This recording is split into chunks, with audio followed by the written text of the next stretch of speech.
जय हिंद दोस्तों, स्वागत है आप सभी का आपके अपने YouTube चैनल जयपुर पे। आज का ये पेपर जो मैं आप लोगों के लिए लेकर आया हूँ ये काफ़ी इंपॉर्टेंट है। पिछला वाला पेपर में आप लोगों ने देखा होगा कि मैंने आप लोगों को 2023 का रियल क्वेश्चन पेपर करवाया था और वहाँ से आप लोगों का लगभग 70% सवाल जो है साइंस में पूछा गया था। भले ही वो पेपर जो है आप लोगों का कैंसिल हो गया, लेकिन आप लोगों ने नहीं देखा है तो एक बार ज़रूर देख लीजिएगा। और ठीक उसी प्रकार से सोशल साइंस के लिए हम 2023 का क्वेश्चन पेपर लेकर आ चुके हैं। ये मोस्ट इंपॉर्टेंट रहेगा आपके एग्ज़ाम के लिए और आपको यहाँ पर देखना होगा कि ये क्वेश्चन का लेवल क्या हुआ करता था और किस तरह से सवाल पूछे जाते। देखिए, एकदम बैक टू बैक सवाल नहीं आता। जैसे आप 2025 में एग्ज़ाम दे रहे हो और ये 2024 का पेपर है, ये 2023 का पेपर है, तो यहाँ से अगर 5% सवाल आएगा तो यहाँ से 50% सवाल आने के चांसेस होते हैं, क्योंकि ये एक साल पीछे का सवाल होता है। ठीक है, तो इसको एक बार ज़रूर देख कर जाइएगा। वीडियो काफ़ी इंपॉर्टेंट है, शुरू से लेकर अंत तक बने रहिए। इसमें हम आपसे 40 ऑब्जेक्टिव सवाल पूछेंगे और सब्जेक्टिव, जो बच्चे सब्जेक्टिव कर रहे हैं ना, तो सब्जेक्टिव का हम बिल्कुल नोट्स आपको दे देते हैं। ठीक है, सब्जेक्टिव के लिए आप क्या कीजिए, डिस्क्रिप्शन में जाइए, वहाँ पर आपको एक व्हाट्सअप चैनल मिलेगा, उसको जाकर ज्वाइन कर लीजिएगा। व्हाट्सअप ग्रुप ज्वाइन करना चाहते हैं तो वो भी कर लीजिएगा, दोनों का लिंक हमने दे दिया है। लेकिन व्हाट्सअप चैनल पे आपको सब्जेक्टिव क्वेश्चन मिल जाएगा। ठीक है, तो चलिए शुरू करते हैं हम। और चैनल को सब्सक्राइब करके घंटी वाले आइकन को जरूर प्रेस कर लीजिए, ताकि आने वाली हर एक वीडियो का नोटिफिकेशन आपके मोबाइल पे जाए। और आप लोग लास्ट में कमेंट कर बताइएगा कि 40 में से आपने कितना सही किया है आज के इस क्वेश्चन में। ठीक है, ये क्योंकि ये सभी सवाल जो है रियल क्वेश्चन है। ठीक है, आइए देखिए, यहाँ पे पहला सवाल है आपका कि 19वीं सदी के दौरान कौन सी ऐसी ताकत बनकर उभरा जिसमें यूरोप के राजनीतिक और मानसिक जगत में भारी परिवर्तन ला दिया था। ठीक है, तो उदारवाद है, साम्यवाद है, राष्ट्रवाद है, निरंकुशवाद है। तो राइट आंसर हो जाएगा इसका राष्ट्रवाद, ऑप्शन नंबर 3। आइए दूसरे सवाल पे आते हैं। दूसरा सवाल है आपका कि फ्रांस में प्रथम विद्रोह कब हुआ था। अब ये जो फ्रांस में प्रथम विद्रोह हुआ था, ये हुआ था जुलाई 1801 है, जुलाई 1804 है, जुलाई 1815 है, जुलाई 1830 है। तो राइट आंसर हो जाएगा जुलाई 1830 में। ठीक है, दूसरे सवाल पे आते हैं। दूसरा सवाल है आपका कि 1804 की नागरिक संहिता, जिसे आमतौर पर नेपोलियन की संहिता के नाम से भी जाना जाता है, उसने फ्रांस में सुधार के लिए क्या कदम उठाए थे। तो उसने फ्रांस में सुधार के लिए जन्म पर आधारित विशेषाधिकारों को समाप्त कर दिया था, कानून के समक्ष बराबरी और संपत्ति के अधिकारों को सुरक्षित बनाया, प्रशासनिक विभाजनों को सरल बनाया। इनमें से सभी इसका करेक्ट आंसर हो जाएगा। आइए अगले सवाल पे आते हैं। अगला सवाल है आपका कि 1917 में गांधी जी ने खेड़ा जिले के किसानों की मदद के लिए सत्याग्रह का आयोजन किया था। खेड़ा भारत के किस राज्य में स्थित है। अब ये जो खेड़ा है कौन से राज्य में है आपको बतानी है। करेक्ट आंसर हो जाएगा, ये जो खेड़ा है ये गुजरात राज्य में है। ऑप्शन नंबर 1 इसका करेक्ट आंसर हो जाएगा। क्वेश्चन नंबर 5 पे आइए। क्वेश्चन नंबर 5 में आपसे बोला जाएगा साइमन कमीशन भारत क्यों आया था। तो ये जो साइमन कमीशन था ये भारत आया था संवैधानिक व्यवस्था की कार्यशैली का अध्ययन करने के लिए। ठीक है, ऑप्शन नंबर 3 इसका यहाँ पे करेक्ट आंसर होगा। नेक्स्ट आते हैं अगले सवाल पे। अगला सवाल है आपका 1840 के दशक में मध्य में आयरलैंड में किसी बीमारी के कारण निम्न में से कौन सा फसल खराब हो गया जिससे लाखों लोग भुखमरी की मौत के मुंह में चले गए। तो कौन सा फसल खराब हुआ था। तो आलू खराब हुआ था। ऑप्शन नंबर 2 इसका यहाँ पे करेक्ट आंसर होगा। देखिए, ये सब क्वेश्चन आप लोग सोच रहे हो कि बड़ा बड़ा क्वेश्चन है, लेकिन सब एग्जाम में पूछा हुआ क्वेश्चन है। ठीक है, रियल पेपर हम आपके सामने लेकर आए हैं, ये सब एग्जाम में आया हुआ है। प्रथम विश्व युद्ध खत्म होने के केवल 2 दशक बाद दूसरा विश्व युद्ध शुरू हो गया, जिसमें एक गुट में धुरी शक्तियां मुख्य रूप से नाज़ी जर्मन, जापान और इटली थी, और दूसरा खेमा जो मित्र राष्ट्रों के नाम से जाना जाता था, उनमें कौन से देश थे। तो वहाँ पर जो देश शामिल था ये आपको बताना है कि इनमें कौन से देश शामिल थे, ये आपको बताना है। तो राइट आंसर हो जाएगा आपका, ऑप्शंस में आते हैं, ये हो जाएगा ब्रिटेन, सोवियत संघ, फ्रांस और अमेरिका। ठीक है, ऑप्शन नंबर 3 रट लीजिएगा, इंपॉर्टेंट है। आइए अगले सवाल पे आते हैं। क्वेश्चन नंबर 8 में कह रहा है कि 1929 के आर्थिक मंदी के कारण दुनिया में ज़्यादातर हिस्सों में निम्न में से किसकी भयानक गिरावट दर्ज की गई थी। तो यहाँ पर जो दर्ज हुई थी ये हुई थी उत्पादन का, रोजगार का, आय व्यापार, इनमें से सभी। नेक्स्ट आते हैं अगले सवाल पे। अगला सवाल है आपका कि बुनकरों को कच्ची कपास की समस्या का सामना क्यों करना पड़ा। तो ये जो सामना करना पड़ा था कच्चे कपास के निर्यात में वृद्धि के कारण। ऑप्शन नंबर 1 इसका यहाँ पे करेक्ट आंसर होगा। दूसरे सवाल पे आते हैं। दूसरा सवाल है आपका कि 19वीं शताब्दी के दौरान ब्रिटेन में सर्वाधिक गतिशील उद्योग कौन से थे। तो सर्वाधिक गतिशील उद्योग जो था वो था कपास और धातु के उद्योग। ऑप्शन नंबर 3 करेक्ट आंसर होगा। क्वेश्चन नंबर आते हैं 11 पे। क्वेश्चन नंबर 11 में कह रहा है कि मुद्रण तकनीक सबसे पहले कहाँ विकसित हुई थी। अब ये जो मुद्रण तकनीक थी वो सबसे पहले चीन में विकसित हुई थी। ऑप्शन नंबर 2 इसका करेक्ट आंसर हो जाएगा। क्वेश्चन नंबर 12 पे आई, कह रहे हैं कि निम्न में जातीय आंदोलन में मराठी प्रणेता कौन थे जिन्हें अपनी पुस्तक गुलामगिरी में जाति प्रथा के अत्याचारों पर लिखा है। करेक्ट आंसर हो जाएगा आपका ज्योतिबा फूले। ऑप्शन नंबर 1 हो जाएगा। क्वेश्चन नंबर 13 पे आते हैं। क्वेश्चन नंबर 13 है आपका समाप्यता के आधार पर संसाधनों को 2 भागों में बांटा जाता है, उनके नाम आपको बताने हैं। ठीक है, तो इनके नाम जो हो जाएंगे वो हो जाएंगे आपका नवीकरणीय एवं अनवीकरणीय साधन हो जाएगा। क्वेश्चन नंबर आते हैं 14 पे, कह रहा है कि संसाधनों के अंधाधुंध शोषण से किस प्रकार का वैश्विक परिस्थितिक संकट पैदा हो गया। करेक्ट आंसर हो जाएगा आपका ऑप्शंस नंबर, बताइए। तो इनमें से सभी, यानी भूमंडलीय ताप, ओजोन परत अवक्षय और पर्यावरण प्रदूषण।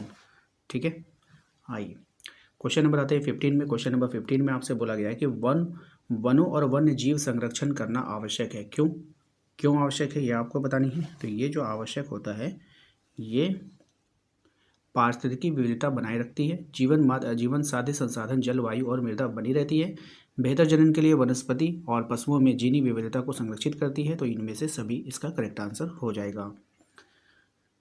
नेक्स्ट आते हैं हम लोग अगले सवाल पे। अगला सवाल है आपका, वन और वन्य प्राणियों के संरक्षण के लिए किस प्रकार के वनों को सर्वाधिक मूल्यवान माना जाता है। तो कौन सा वन जो है सर्वाधिक मूल्यवान होता है। तो रक्षित वन, याद रखिएगा, रक्षित वन जो होता है वो सर्वाधिक मूल्यवान माना जाता है। क्वेश्चन नंबर आता है 17 में, कह रहा है कि प्रचुर मात्रा में जल उपलब्ध होने के बावजूद जल के किन कारणों से प्रदूषित और मानव उपयोग के लिए खतरनाक बनते जा रहे हैं। तो किस कारण बन रहे हैं भाई। तो ये बन रहे घरेलू औद्योगिक अपशिष्ट को मिलने से, रसायनों के अधिक प्रयोग से, कीटनाशकों और कृषि के प्रयुक्त उर्वरकों के प्रयोग से। तो इनमें से सभी इसका करेक्ट आंसर हो जाएगा। क्वेश्चन नंबर आते हैं हम लोग 18 पे। क्वेश्चन नंबर 18 में देखिए कहा गया है कि मानसून के आगमन के साथ जो फसलें बोई जाती है वे किस फसल के अंतर्गत आते हैं। तो ये जो हो जाएगा ये खरीफ फसल के अंतर्गत आते हैं। Option number 1। पवन और सौर ऊर्जा संसाधनों की बहुतायत भारत के किस राज्य में अधिक पाई जाती है। करेक्ट आंसर हो जाएगा आपका राजस्थान। याद रखिएगा कहाँ पाई जाती है, राजस्थान में। क्वेश्चन नंबर आते हैं 20 पे। क्वेश्चन नंबर 20 में कह रहा है कि जल उर्वरक के अधिक अविवेकपूर्ण प्रयोग से किस प्रकार की समस्याएं पैदा हो गई है। तो ये समस्याएं जो पैदा हुई, जलक्रांता, लवणता और सूक्ष्म पोषक तत्वों की कमी। तो इनमें से सभी इसका करेक्ट आंसर हो जाएगा। क्वेश्चन नंबर आते हैं 21 में कि औद्योगिक विकास की रीढ़ के रूप में किस खनिज को महत्वपूर्ण माना जाता है। कोयला, लौह अयस्क, पेट्रोलियम या फिर बॉक्साइट। करेक्ट आंसर हो जाएगा आपका लौह अयस्क। ठीक है, ऑप्शन नंबर 2। नेक्स्ट आते हैं अगले सवाल पे। अगला सवाल है आपका, निम्न में से किस प्रकार के खनिजों का प्रयोग आणविक ऊर्जा के उत्पादन में किया जाता है। तो किस प्रकार की करते हैं हम लोग। तो यूरेनियम और थोरियम। ऑप्शन नंबर 1 इसका करेक्ट आंसर हो जाएगा।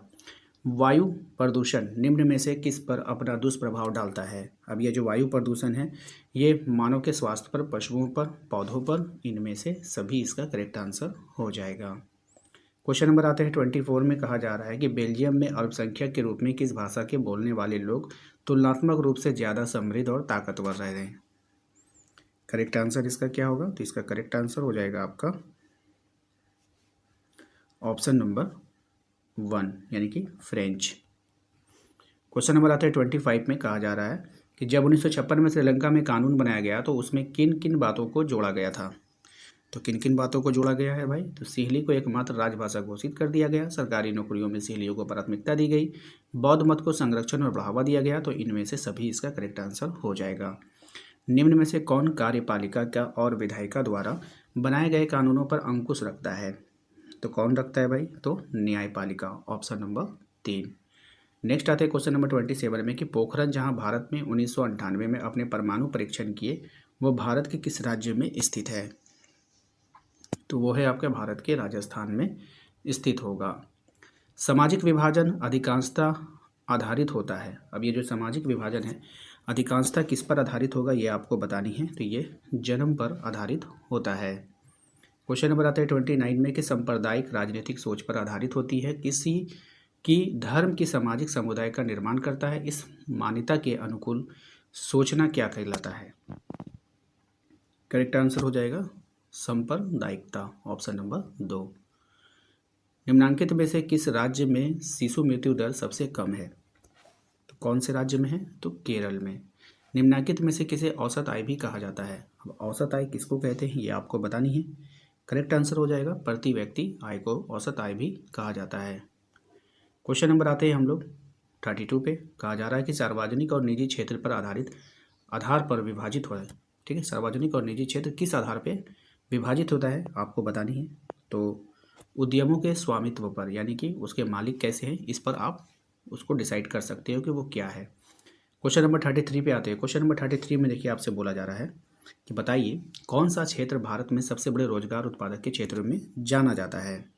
तो ये होता है आपका तृतीयक क्षेत्रक हो जाएगा। ठीक है, ऑप्शन नंबर 1 हो जाएगा। तृतीयक क्षेत्रक, प्राथमिक नहीं होगा, तृतीयक होगा। क्वेश्चन नंबर आते हैं 34 पे। कहा जा रहा है आपसे निम्न में से कौन मध्यवर्ती भूमिका प्रदान करके आवश्यकताओं के दोहरे सहयोग की जरूरत को खत्म कर देता है। करेक्ट आंसर हो जाएगा आपका मृदा, मृदा नहीं सॉरी मुद्रा, है ना। नेक्स्ट, सामान्यतः बहुराष्ट्रीय कंपनियां उसी स्थान पर उत्पादन इकाई स्थापित करती है जहां क्या होगा, जहां बताइए बाजार नज़दीक हो, कम लागत पर श्रमिक उपलब्ध हो, उत्पादन के अन्य कारक उपलब्ध हो। तो इनमें से सभी इसका करेक्ट आंसर हो जाएगा। क्वेश्चन नंबर 36, विभिन्न देशों के बाजारों को जोड़ने या फिर एकीकरण में निम्न में से कौन सहायक होता है। करेक्ट आंसर बैंक, विदेशी व्यापार, उद्योग या फिर कृषि। राइट आंसर हो जाएगा विदेशी व्यापार, ऑप्शन नंबर 2। नेक्स्ट आए 1960 के दशक के व्यवस्थित रूप में उपभोक्ता आंदोलन का उदय निम्न में से किन कारणों से हुआ था। तो किन कारणों से हुआ था ये आपको बतानी है। तो अत्यधिक खाद की कमी, खाद्यान्नों की जमाखोरी, खाद्य पदार्थों एवं खाद्य तेलों में मिलावट। तो इनमें से सभी इसका करेक्ट आंसर हो जाएगा। क्वेश्चन नंबर आते हैं हम लोग 38 पे। कह रहे हैं संविधान में संशोधन करके लोकतांत्रिक शासन व्यवस्था के तीसरे स्तर को किस प्रकार बनाया गया। राइट आंसर हो जाएगा इसका शक्तिशाली और प्रभावी, है ना, ऑप्शन नंबर 1, शक्तिशाली और प्रभावी। क्वेश्चन नंबर आते हैं 39 पे। कहा जा रहा है कि अन्य जाति समूहों के भेदभाव और उन्हें अपने से अलग मानने की धारणा निम्न में से किस पर व्यवस्था पर आधारित है। क्वेश्चन का लेवल देख लीजिए, वो लॉलीपॉप क्वेश्चन अब एग्जाम में नहीं आते हैं। ठीक है, मैंने देखा है भाई बहुत सारे यूट्यूबर जो है लॉलीपॉप क्वेश्चन आपको दिखा रहे हैं, वो सब नहीं आता है। लेवल देखिए क्वेश्चन का, किस लेवल का क्वेश्चन आपके बोर्ड में पूछा जाता है। इसलिए मैं बार बार बोलता है कि PYQ पर ध्यान दीजिए आप लोग। ठीक है, और मैं लास्ट में एक बात आपको बताऊंगा जो बहुत ज़रूरी है, वो सुन कर जाइएगा। ठीक है, तो यहाँ पे हो जाएगा आपका वर्ण व्यवस्था। क्या हो जाएगा, वर्ण व्यवस्था।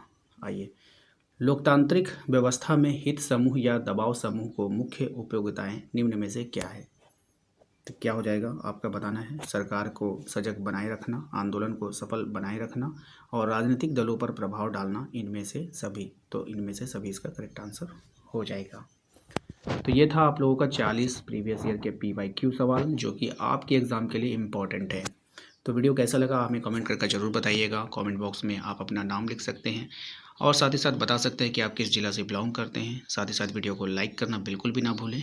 और हाँ, जो ज़रूरी बात मैंने बोला कि आप लोगों को बताऊँगा, तो बाबू वो बात है कि लास्ट में कम से कम आप लोग जो है ना हिस्ट्री का कम से कम बुक पढ़कर ज़रूर जाइएगा, क्योंकि क्वेश्चन कहाँ से पूछेगा इसको कोई नहीं जानता है। ठीक है, क्वेश्चन का लेवल हमने आपको दिखा दिया। मैंने बहुत सारे स्टूडेंट से बात किया था आपके प्रीवियस ईयर में कि आपके क्वेश्चन कहाँ से आए, तो उन्होंने बस यही कहा था कि जो बुक स्टडी करते हैं ना, बुक को रीडिंग करते हैं, उनके लिए सोशल साइंस आसान होता है। बाकी जितने भी सवाल आपको छोटे छोटे सवाल दिखते हैं सोशल साइंस के, वहाँ से मात्र आपका 10% सवाल ही आता है।